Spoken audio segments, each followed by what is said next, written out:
Sige, ladies first. Ano problema?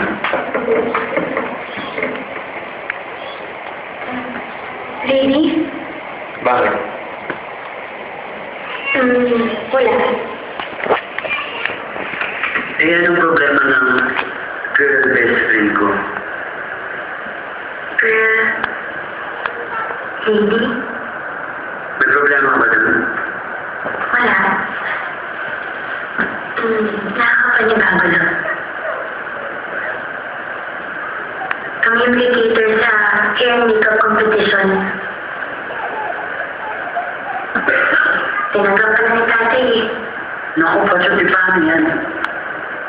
Makikita ka ng airpods mo doon. Yun. Hindi yung problema ko eh. Alam mo na naiwan sa si Tita Baby. At si Tita Gwen. Ayoko naman masaktan si tatay. Nakakatawa nga eh. Dati ayoko naman ng mga ganyan-ganyan. Yung mga giti-giti na yan. Di catch. Pero ngayon, okay naman pala. Okay naman pala magbago. Yung mapapansin ka na maayos ka. Tatawagin kang girl, lady, o prinsesa. Pero, bakit parang hirap?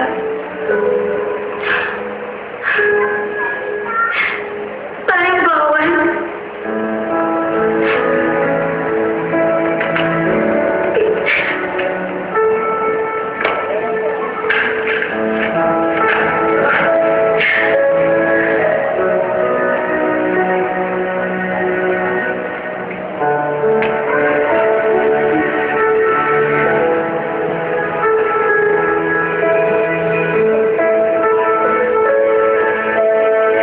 Bakit sa'yo ulit?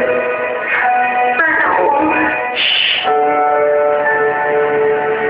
Huwag naman natin isipin yan. Ha?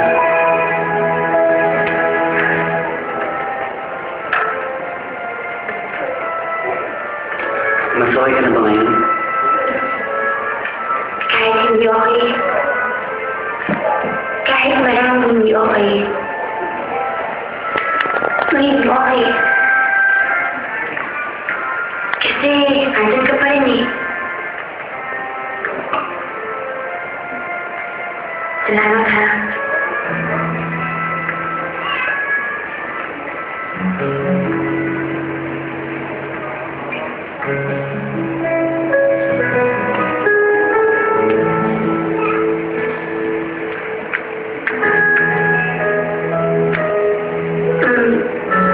Ano nga pala ulit yung sinasabi mo ang problema mo?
Marami na ata akong hindi alam tungkol sa'yo, Ramarna. Nag-aaway kayo mga pinsan dahil kay Ivan. Tapos sasali ka ng beauty contest. Sinuhay mo ako? Kahit hindi pa yung beauty contest, hindi ko po. Ganun na rin yun. Alam mo, ngayon ko yung mga ganun kaatehan. Ano po bang hindi ka ate yung stereotype? Yung habang po, inalaw ko na dito sa insuran? Bakit ba siya?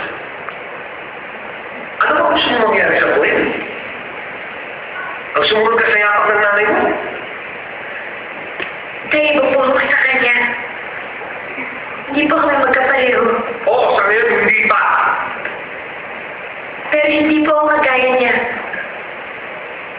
At sana naman po magtiwala kayo sa akin na hindi ako kagaya sa kanya. Eh kung gano'n, bakit ka ba nasaan sa office na yan? For at least naman po, Tay.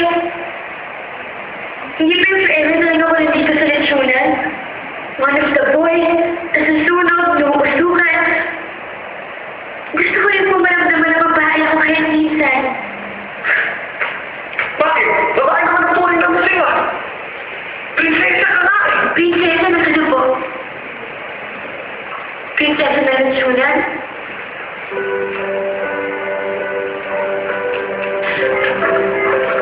Ron, hindi ka masaya sa buhay mo ngayon?